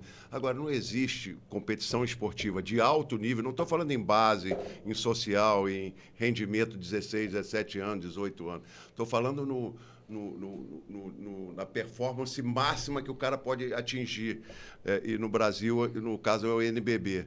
Se não houver uma gestão financeira e administrativa coletiva e onde dê uma paridade, onde todos possam... E isso a NBA, ela ensina de camarote, ela dá aula. O pior escolhe o melhor e tal, e assim vai tentando regular o ano. Aqui, se você puder fazer assim com o que está lá embaixo, você faz. E ao contrário, você tem que ajudar aquele que está lá embaixo para elevar. Só eu que sei. Ele sabe um pouquinho desse negócio aqui. O fulano de tal, lá do Rio Claro, sabe um pouquinho daquele negócio. Aí ele sabe mais um pouquinho desse... Mas ninguém sabe tudo, pelo amor de Deus. E é isso que a gente tem que aprender como cultura de sociedade. O Brasil... é um reflexo, né? O esporte é um reflexo da sociedade. Exatamente. Então, ele elimina e joga para escanteio e mata os Yanomamis. São venezuelanos. São venezuelanos uma expressão assim, talvez eu tenha alguns que... Eles são brasileiros que estão sendo dizimados, como foram dizimados vários, porque tinha que ser o Padre Antônio Vieira, né? o meu grande jesuíta, queria catequizar todos eles e fazer eles cultivarem para nós e tal. Os negros vieram da África. Isso acabou, bicho! Agora a gente não pode mais brincar com isso. Nós temos que... E como tem, e poder falar nisso, obrigado, Érico. Nada. Eu tenho tanta... Porque eu acho que a igualdade, a diversidade, a fraternidade, o amor, eles podem fazer que com tudo isso aconteça e que todos sejam felizes. E um dia vai ganhar o basquete cearense, o Fortaleza Basquete Cearense. O outro dia vai ganhar o Flamengo. E que assim seja, mas que todos estejam com um bem comum na sua mente para evoluir e crescer como sociedade e até como humanidade, né? Como uma espécie que está dizimando com o planeta e terminando com ela mesma. E falando ainda da NBA, né? Acho que aumentou o número de brasileiros indo jogar lá, né? Em grandes clubes. Mas aí já trago o assunto da seleção, né? O tanto que a seleção brasileira ficou nesse caminho aí dos interesses de um clube para o interesse da seleção. Porque isso rola no futebol também, né? Futebol, sei lá, o Neymar tá no PSG lá e vai ter um amistoso furreca da seleção, não mandam ele, talvez, porque o cara vai se machucar, é um ativo do clube. Então, se você vê por esse lado, você dá para entender os clubes não quererem, o cara não querer vir jogar, mas também você representar a sua seleção acho que é uma grande honra, né? Como é que tu vê essa questão da situação da seleção brasileira de basquete hoje em dia? Essa representatividade que o jogador tem em jogar com a camisa da seleção do seu país, os nossos jogadores, pouquíssimos, são raríssimos, que dão a importância devida. E a gente vê em outras nações, como a Espanha, os caras jogam pela fúria lá, com assim, um comportamento completamente diferente. E tem também essa questão das grandes ligas, fazem com que isso venha refletir nos países, nas bases, nas escolas. Então já é pensado. Equipes. Lógico. Sim. E aí o cara, quando atinge lá a seleção brasileira, a seleção do seu país, ele já tem uma formação toda desde 5 anos de idade. Os Estados Unidos, você falou com muita propriedade. O garoto já entra na escola, joga futebol americano, joga basquete, joga vôlei, não sei o quê, coordena, aprende a conviver. O americano é capitalista, não sei o quê. Meu irmão, a ideologia não me interessa. Eu sei que é um povo que consegue viver junto, são dos 300 milhões hoje lá, sim. 300 milhões, e com uma economia que nenhuma chega perto dela no mundo. Então, o Canadá, aí, é pouca gente, mas é bacana. Quem adota o esporte como uma parte da sua formação, da sua educação, são melhores. E aí, quando a gente fala em alto nível, isso que o Thales faz no basquete cearense, que eu tento fazer a minha vida toda, desde que eu me conheço no basquete, a gente tem que transportar isso para o todo. Porque é assim que a gente vê a Premier League, é legal. Aí a Inglaterra, como é que foi esse ano? Uma boa seleção, né? Sim, sim. E aí você vê lá, minha filha é casada com um inglês, você vê lá o povo inglês, eu tenho 2 sobrinhos enteados, que moram em Londres. Cara, são pessoas fantásticas. A formação dessas pessoas, elas melhoram. E é porque o país se preocupa com essas atividades físicas e tudo aquilo que envolve o esporte, no caso que a gente está falando. Por exemplo, você deu o exemplo da Premier League, né? Se todos os melhores estão lá, vai ser um campeonato de alto nível e quem mora lá, os ingleses, vão jogar em alto nível e vai para a seleção e vai jogar em alto nível, né? Então, isso para acontecer tem que ter uma liga boa mesmo. Falando um pouco da parte física e mental do basquete, eu já vi muita gente falando besteira, dizendo que o basquete não é tão físico como outros esportes, mas você vê o treino dos caras, são um monstro lá, né? Mas, assim, a pergunta que eu quero fazer é: quantos % vocês dariam pro mental e pro físico no basquete? Tem como você pensar isso? Porque, assim, às vezes ou outro eu assisto um jogo de NBA e você vê que quando o cara tá mal, o cara erra tudo. Vamos pegar um exemplo o cara aqui, erra Thales, tudo. Pegar outro depois. Pegar o Michael Jordan na North Carolina. Magrelo e desacreditado. Aí foi postilado, isso aí não vai dar jogador. E já matou umas bolas, definiu alguns jogos lá, já foi chegou na NBA. Aí ele virou um tanque. Touro. Parte física teve, sei lá, o tamanho e a força que ele tinha para liderar os grupos que ele trabalhava, é porque ele tinha uma mente, meu irmão, assim, acima da média. Ele aguentava, ele falou: eu ganhei 283 jogos chutando a última bola e perdi 820 jogos chutando a última bola. Quer dizer, você manter a sua moral, a sua confiança, a certeza que você fez o melhor, porque se não fizer o melhor todos os dias, você não joga no nível do Michael Jordan. Então, ali fica muito claro e evidente a importância nesse jogador, que foi a evolução dele na parte física e o desenvolvimento mental, que é aguentar. Você fala, você não dá para isso, não. Tá ali, você não vai ser presidente do basquete cearense, não. Se contente com trabalhar ali naquela empresa lá. Cara, você ser empreendedor tem que ter algo mais, tem que ter o físico bem e tem que ter o mental bacana para adquirir muito conhecimento e a experiência e a expertise que é competir com esses... É uma selva, né? A vida é uma selva, né? Eu complementaria, Bial, dizendo o seguinte. Obrigado. Eu acredito que num nível de NBA, por exemplo, você tem necessariamente a parte física como preponderante, né? E a parte mental é que vai fazer você subir em degraus maiores, né? São as vacas premiadas física e mentalmente que estão naquele grupo seleto que ninguém alcança, né? Por exemplo, é muito raro, quase impossível, você ter um jogador que tenha um nível de capacidade mental altíssimo, mas que não tenha físico, que consiga atingir um NBA. Sim.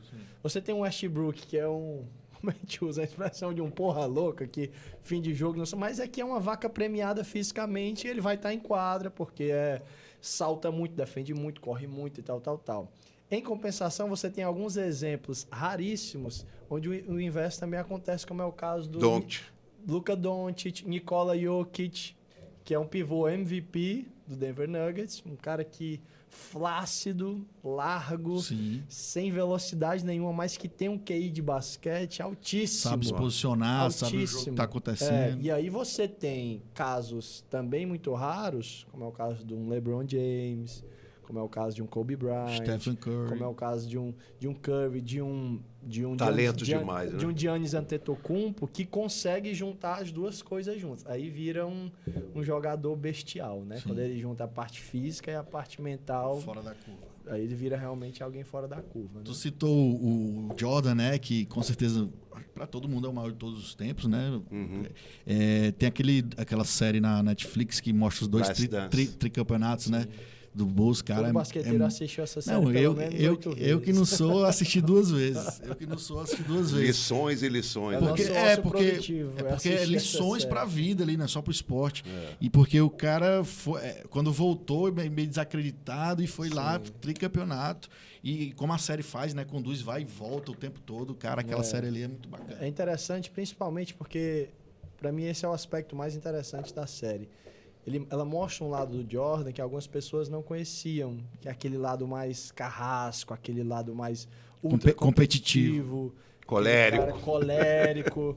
Porque você pode ter certeza, Eric, que para atingir esse degrau que pouquíssimos chegaram, não é só resiliência, não é só treino, você tem que ter um nível de... Acho que a palavra é obsessão mesmo. Obsessão, sabe? E o cara... Vocês acreditam naquilo que o cara nasceu para aquilo? Não, foi uma obsessão. Tu acredita mais no treino, na disciplina? As duas coisas. Se não for persistente, o talento dele vai ser jogado fora. Como vários já foram, né? Agora, quando tem a persistência e a educação esportiva em alto nível, como o Stephen Curry, o Stephen Curry não é forte, mas ele é ágil e veloz ao extremo. O arremesso dele sai em 0,4 o movimento de 0,4 milésimo de segundo. Ninguém consegue chutar em 1 segundo, fazer o gesto em 1 segundo. Isso aí é físico. Sim. Isso é habilidade física. Então, assim, esse aspecto da série eu acho muito interessante, né? Que mostra o lado que pode ser usado também nos negócios, né? Existe muito gestor que consegue conduzir os seus negócios por ser um cara obsessivo. É aquele cara que vai dar um esporro mais duro, é aquele cara que vai se preocupar demais com os detalhes, que ninguém, às vezes, consegue entender por que ele é tão obcecado por aquilo ali, mas no fim do dia quem dá o resultado é aquela mente que está empenhada em fazer a coisa acontecer a todo momento, né? Acho que isso o Jordan tinha de uma maneira que talvez quem se assemelhou foi o Kobe, né? O Kobe Bryant, que implementou a tal da Mamba Mentality, né? Que é usada por muita gente, inclusive em outros esportes, né? O Kobe teve virou referência para muitos atletas assim de gerações de 30 menos, né? O Kobe é muito... Inclusive, quem não assistiu essa série aí tá na Netflix, é The Last Dance, né? Que chama The Last Dance. O Kobe se colocou como um Michael Jordan, foi o exemplo dele. Não, foi o exemplo, foi o cara que ele se espelhou, que ele mirou. Eu quero ser aquilo. E não é fácil. Não é fácil. E já que estamos falando de série, tem outra série que é falando sobre o Kobe, quando acho que até a década de 90 ninguém ganhava do basquete da seleção americana, né? Ninguém ganhava, sempre era de lavada. E aí começou a Euroleague começou a se profissionalizar mais, a espanhola, a leste europeu e tal, e os caras começaram a ganhar dos americanos. Porto Rico, Argentina, começaram a ganhar. Yugoslávia. E aí virou uma crise lá na NBA, a série, vou tentar lembrar o nome aqui, e depois trouxeram o Kobe, porque teve uma época que estavam colocando só os universitários, aí trouxeram de novo os principais. Dream Team.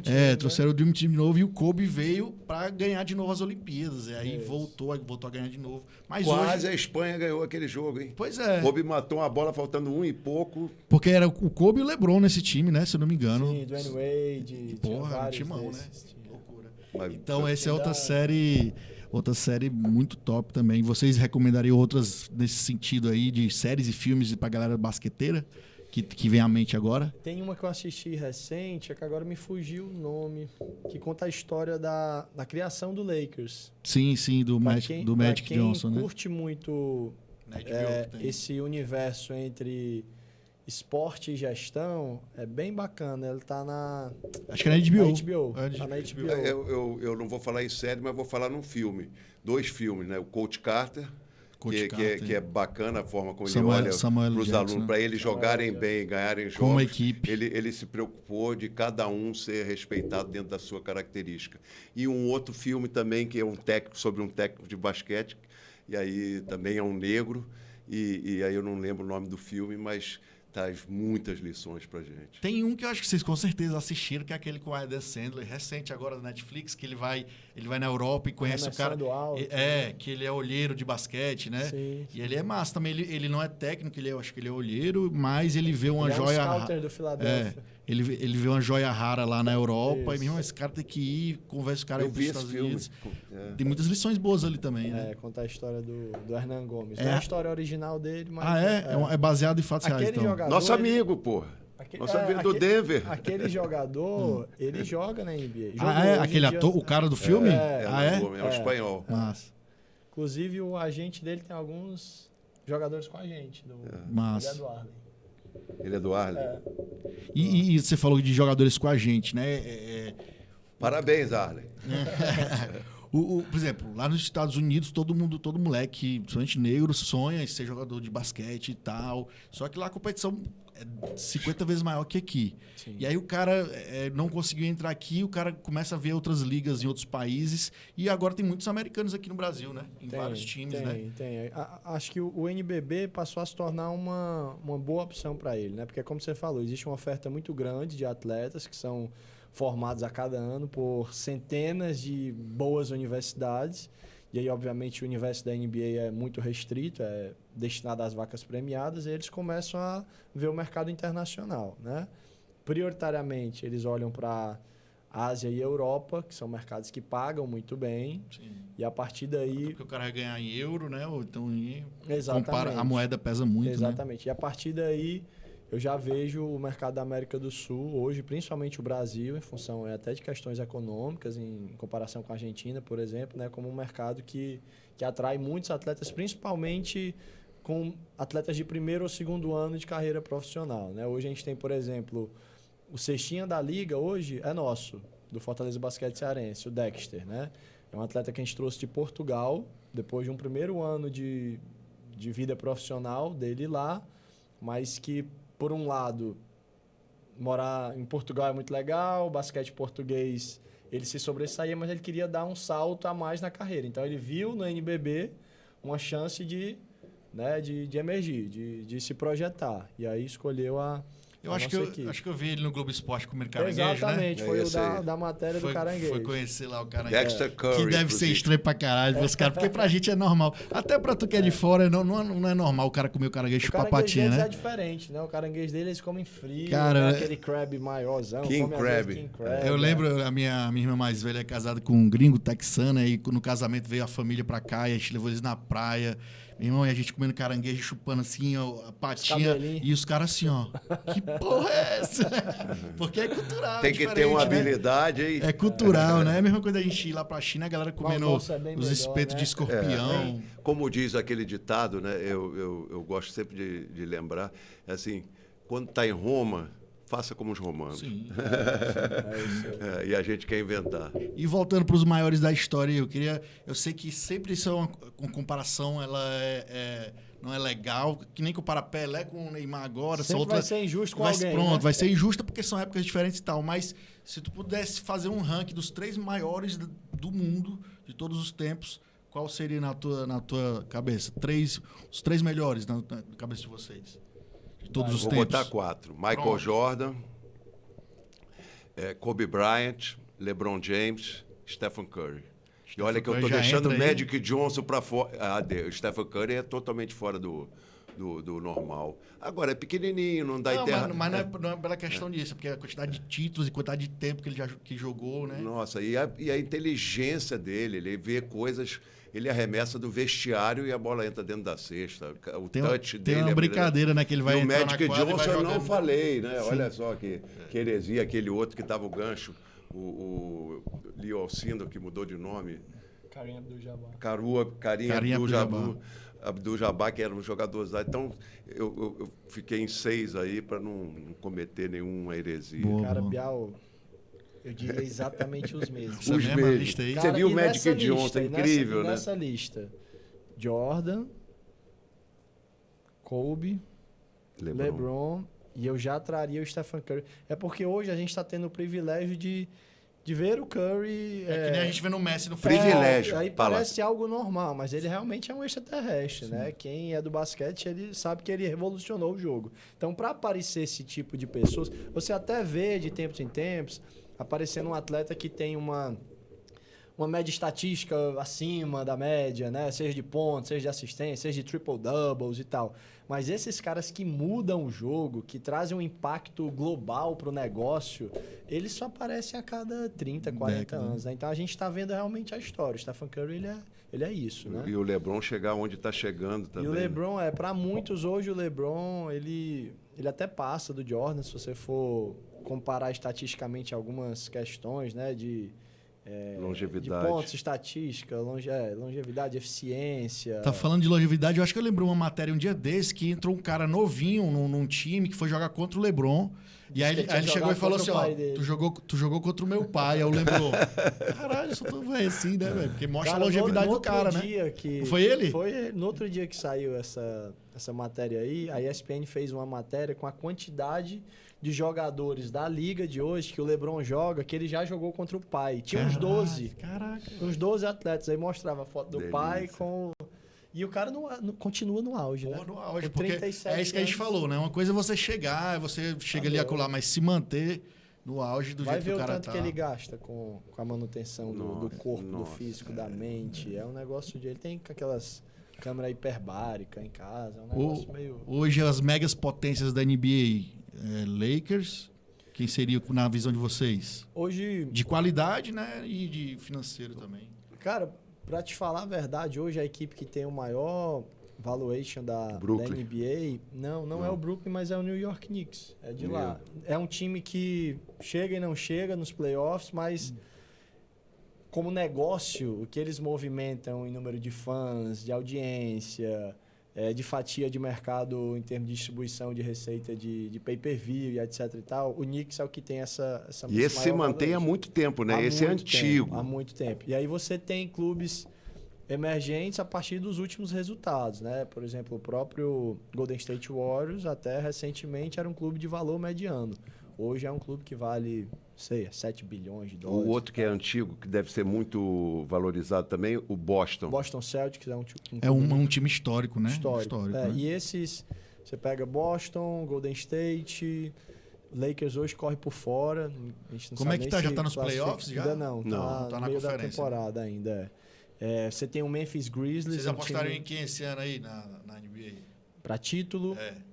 Cara, ou pelo menos final, os dois da final. Eu vejo o time do Boston como um time muito forte. O próprio Memphis com o Ja Morant. O Denver como um time absurdamente forte. E vejo também o Philadelphia lá com Joel Embiid, James Harden, né? Um time de chegada.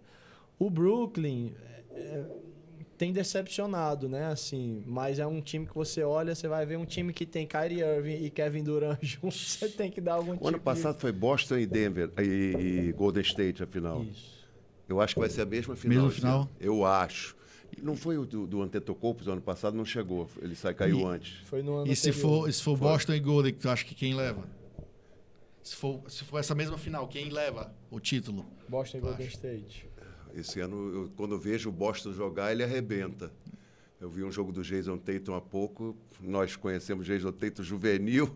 Cara, o cara tá muito, muito desequilibrante. Então, eu aposto no Boston para esse ano. Mas o Lakers, se o Anthony Davis recupera e não sei o quê, faz um bom playoff, o LeBron, porra, ganhador e obsessivo, foi a palavra que vocês usaram, obsessivo, né?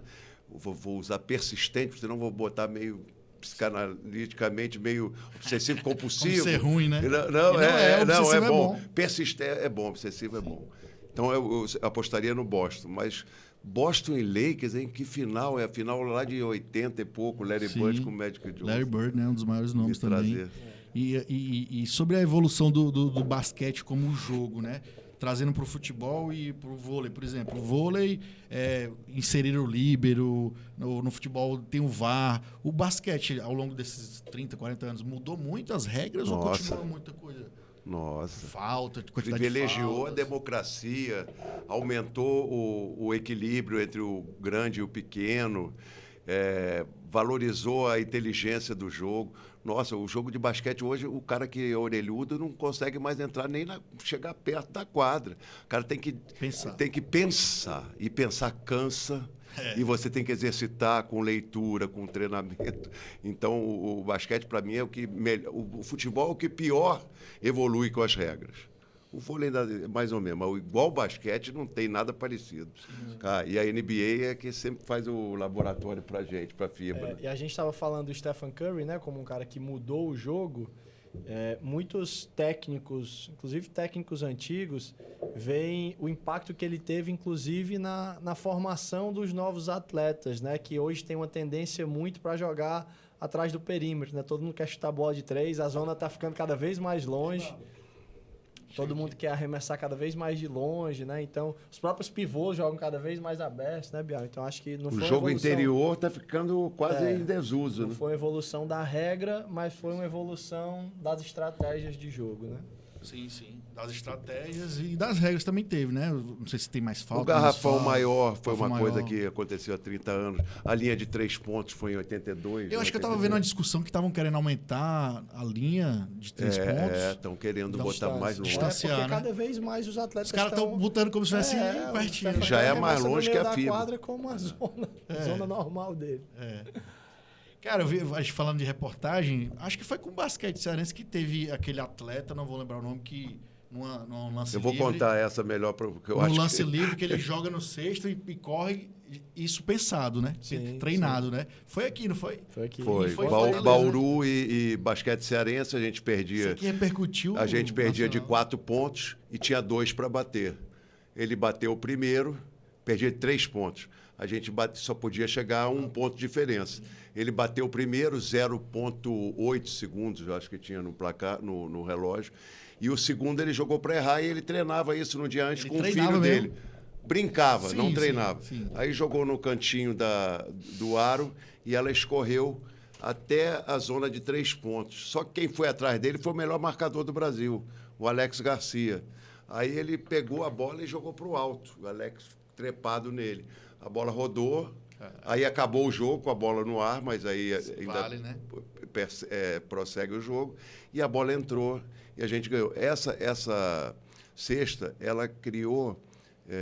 já vi o Leandrinho tentar na NBA, no Campeonato Mundial, o Duda tentar aqui no NBB, os americanos, o Coelho... O Duda fez. O Duda fez. Pouco tempo depois. No Bauru. Mas jogadores na NBA tentaram outro dia sério? bola. Na NBA, na Europa. Então, foi uma bola que... Às vezes, eles tentavam não tão lateral aqui, no aro, mas jogando na ponta do aro para voltar na mão. Mas é uma coisa que foi criada e acontecida dentro do basquete cearense. Isso é bom para botar num capítulo do livro, né? Com toda certeza. Influenciando a NBA. E o Bauru, nesse ano, a gente ganhou. O Bauru foi o campeão. Foi que nem aquele ano que a gente ganhou do Paulistano, que o Paulistano tinha sido campeão. Ganhar do campeão dá uma moral, né? Ganhei do campeão, então tô ali no mesmo nível, né? Patamar. Senhores, estamos chegando perto aqui do fim do nosso papo, mas eu ainda queria levantar uma coisa que é muito de você, Bial, que é até teu lema, né? Viva a vida, né? Isso. E como que você leva a vida intensa e você traz isso pro esporte. Queria que tu passasse pra galera o que é o tal do Viva a Vida. Viver... primeiro é o autoconhecimento, né? Porque a partir do momento que você não se conhece, que você não se esforça para conhecer os seus defeitos e que você faz só um fake para a sociedade, eu vou fazer assim porque aí o cara vai me contratar ou assado, você está vivendo o oposto do que é a realidade do desenvolvimento humano, né? Então você tem que se conhecer e, a partir do seu conhecimento, ver o que te dá prazer, o que é bom para você, o que é bom para o outro, o que o outro precisa, o olhar de uma criança hoje de 14, 15 anos e que ela já se preocupa com a companheira dela de sala, que está com dificuldade naquela matéria, ou de um jogador que vê que aquele jogador tem um arremesso ruim, o caso do Davi com o Mateuzinho agora no nosso dia a dia, que fica ensinando o trabalho de habilidade, melhorar o próximo, mas você primeiro tem que melhorar a você mesmo. E aí... viver com alegria. Eu fui agora à Amazônia, repito aqui, e passei 4 dias imerso numa felicidade, numa alegria, porque eu estava em contato direto com a natureza e com as pessoas que eu mais amo.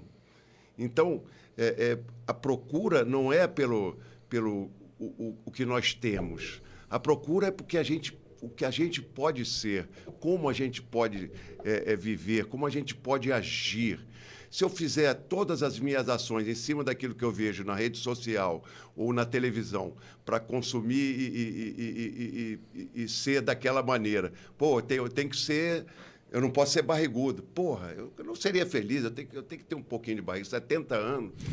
Eu fui fininho durante 50, 60 anos. Hoje eu tenho um pouquinho de barriga, mas eu não sou o cara mais feliz do mundo. Eu tenho momentos de muita dificuldade, mas eu procuro fazer de tudo para fazer aquilo que me faz bem, e quando eu faço aquilo que não me faz bem, eu sei exatamente o que eu estou fazendo de errado. Aí vem as coisas boas, vem o amor, vem os amigos, vem a família, vem a transformação de uma sociedade, as mudanças de todas as formas, que é um movimento, né? A vida é movimento constante. E aí eu chamo de viver a vida, viver intensamente. Fazer aquilo que você realmente gosta de fazer, que você tenha prazer de fazer. E aí viva a vida. Viva mesmo, não deixe ela passar e colocar como uma segunda oportunidade. Eu não sei se tem uma segunda oportunidade. E o sentimento de viver a vida, de fazer esse brado de viva a vida, é em cima disso, é de viver com amor, com intensidade, fazendo bem, fazendo o correto e, principalmente, se desenvolvendo no seu individual. Para fazer bem para o coletivo. Bom, né? Demais. Obrigado, isso é um lema de vida, né? Lema de vida. Exatamente. E eu já ouvi esse Viva a Vida, já agora em N lugares. Mas quando eu falei a primeira vez que veio na minha mente, eu nunca tinha ouvido falar. Natural, por isso eu gosto, por isso Sim. que eu acho legal. Por isso que eu continuo repetindo. Não foi uma coisa que eu copiei ou que eu olhei. Show de bola. Vamos colocar nas redes sociais aqui, tanto do basquete como deles aí, desses dois feras aqui. Quem quiser acompanhar, seguir a vida deles, tá lá no Instagram, vamos colocar aí. Para acompanhar lá na rede social do Basquete Cearense, tem toda a programação, a agenda, como vai ser e tudo, né? Inclusive amanhã com jogo imperdível, hein? Fortaleza Basquete Cearense contra o Flamengo. Flamengo, que ganhar do Flamengo é mais gostoso, né? Ganhar do Flamengo é Tito. E é o ginásio mais bonito de basquetebol do Brasil. É o equipamento do CFO. Ó, aqui tá o do Fortaleza Basquete Cearense, né? que você encontra lá, tem um linkzinho lá que você deve ter como falar com o pessoal, ver o calendário de jogos. Tem ali o Felipe Ribeiro eternizado ali, né? Felipe Espiga Delmiro, tudo cria do basquete cearense. Samuel, são cria mesmo, são chegou já mais velho, mas não sabia nem levantar um halteres. Agora, ficou um cavalo de forte. Não queria ser técnico. Aí eu estimulei e tal. Boa. Esse aqui falaram para mim assim, Samuel, joga nada, não vai virar jogador nunca, já está um jogador pronto. Pô, você não ouviu isso também? Demais. Então aí, Instagram, aqui, Fortaleza. Braga, Alberto Bial. Tá aí o Fortaleza, tá aí o do Alberto Bial, né? Técnico de basquete, captação de patrocínio, relações públicas, palestrante. Eu queria ver um dia uma palestra tua. Geralmente é voltado pro esporte? Eric, eu falo sobre a vida, certo. Mas lógico que o esporte é o que me ensinou todos os valores essenciais e os princípios. Se você conseguir vender umas 100 palestras para mim, eu fecho 10... Eu fecho 50% contigo. Porque eu adoro palestrar. Eu adoro palestrar. E eu termino muitas vezes com Viva a Vida. Tá lá, Viva a Vida. Mas por vezes eu não consigo fazer tantas palestras como eu gostaria de fazer. E o Thales aí, que está à frente aí como presidente do basquete cearense aí, Fortaleza Basquete Cearense, que está fazendo um projeto muito bom, longínquo, né? E tem muito tempo pela frente aí. E, senhores, eu sempre gosto de terminar o papo na boa. Volta só um minutinho. Volta lá. Essa menina aqui, essa aqui, mudou a vida do meu amigo. É a filha dele, a Marília, lutando capoeira lá, dançando capoeirista. Boa, bom demais. Sigam eles nas redes sociais aí para saber tudo que está acontecendo com o basquete cearense. Senhores, eu sempre gosto de terminar o papo na boa, sempre com um bate-bola bem rápido, que eu vou falar uma palavra aqui, o que vier na sua cabeça, você fala depois tudo, certo? Tá, eu posso falar um negócio? Pode. Tô com uma vontade de ir no banheiro. Ainda bem que tá acabando, né? Ele não é número 1. Por isso... Essa Amazônia mexeu muito com o homem. Ei, essa você vai ter que cortar, não edita Nada, isso não. Então essa vai dar 20 mil. Vai, diga lá. Eu sempre faço um bate-bola bem rápido, estilo Maria Gabriela. Sempre quis fazer isso. Maravilhosa. Um hábito. Correr. Andar. Mentira.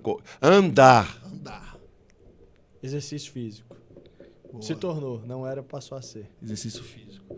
Tem alguma série, filme ou livro que vocês gostariam de indicar? Pode ser do esporte ou pra vida. O Poder do Agora. Poder do Agora. De quem é? Não lembro o nome. Mas é só colocar Poder do Agora. Essa é autoajuda. É um clássico da autoajuda.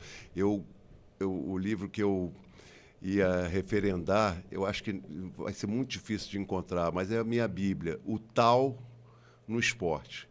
É uma coisa assim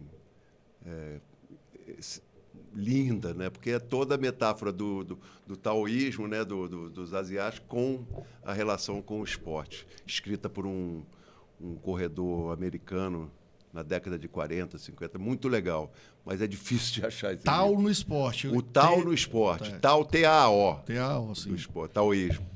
Tem alguma frase que te representa ou que te marca? Você, fora o Viva a Vida, que já tá aí o Viva a Vida. Que você gosta ou que te representa? A minha No Pain, No Gain. Eu tenho, inclusive, ela tatuada. Eu lembro. Desde moleque já falava disso. É um contexto que meio que nasceu nas academias. Eu nunca fui rato de academia, dá pra se ver, né? Mas é uma frase que, pra mim, se aplica muito à vida, né? Assim, é muito difícil você conquistar alguma coisa se você não batalhar muito. É muito difícil você desfrutar de um bom momento se você não ralar, persistir, sofrer um bocado para isso. Geralmente, quando vem sem sacrifício, sem esforço, você não consegue dar o valor, né? Então, acho que a vida é muito essa metáfora do No Pain, No Gain. É uma frase que virou batida, mas que eu gosto muito do significado dela. A importância do coletivo passa diretamente pelo individual. A importância do coletivo passa pelo... Muito boa, muito boa. Vou levar para mim essa aí. Anotado. Senhores, e para finalizar mesmo, eu gosto de pedir uma mensagem final. Para você, eu vou pedir para você convocar a torcida, falar que precisa do apoio, de estar junto em todos os jogos. E uma mensagem final para você que o moleque que está começando basquete agora e quer levar isso para a vida, porque que vale a pena jogar basquete na vida dele. Primeiro que ele vai fazer um monte de amigos, né? Os melhores amigos que eu fiz na minha vida foram jogando basquete. Hoje, 60 anos depois que eu comecei a jogar basquete, os meus melhores amigos foram aqueles que eu fiz na quadra. Essa coisa do relacionamento. E também o aprendizado que é jogar o basquete, que você aprende a ganhar, aprende a perder e aprende a viver a vida simultaneamente a estar se desenvolvendo e se formando física, intelectualmente e mentalmente. Boa. Você convoca a galera aí para estar dando força sempre pro basquete cearense? O meu convite é para quem não conhece o time, primeiro nos seguir nas nossas redes, né? Fortaleza Basquete Cearense. O segundo é pedir para quem tem interesse de ver um espetáculo esportivo voltado para a família, seguro, com entretenimento de alto nível, qualidade técnica absurda, vá aos nossos jogos, né? Nossos jogos são no Centro de Formação Olímpica, ali ao lado do Castelão. O calendário dos jogos, como você falou, está nas nossas redes sociais, principalmente no nosso Instagram, que eu tenho certeza que quem vai e é picado ali pelo mosquitinho e passa o vírus da bola laranja, a pessoa não deixa de ir. É realmente uma experiência para a família, é um programa diferente na nossa cidade, né, que é tão carente de atividades esportivas, né? Então, fica aqui o convite. Vá com sua família para o jogo de Fortaleza Basquete Cearense no CFO. Bom demais. Senhores, queria agradecer mais uma vez aí pela presença de topar bater esse papo na boa aqui. Bom demais aqui, ó. Como é que é o grito de guerra aí? Vamos Carcalaio, né? Aqui, Carcalaio. Vamos? Bora. 1, 2, 3. Carcalaio! Uou! Galera, esse foi mais um episódio do Papo na Boa. Se inscreve no canal, você que tá chegando agora aí, ativa o sininho das notificações que vai fortalecer demais o nosso trabalho, beleza? Valeu, até mais!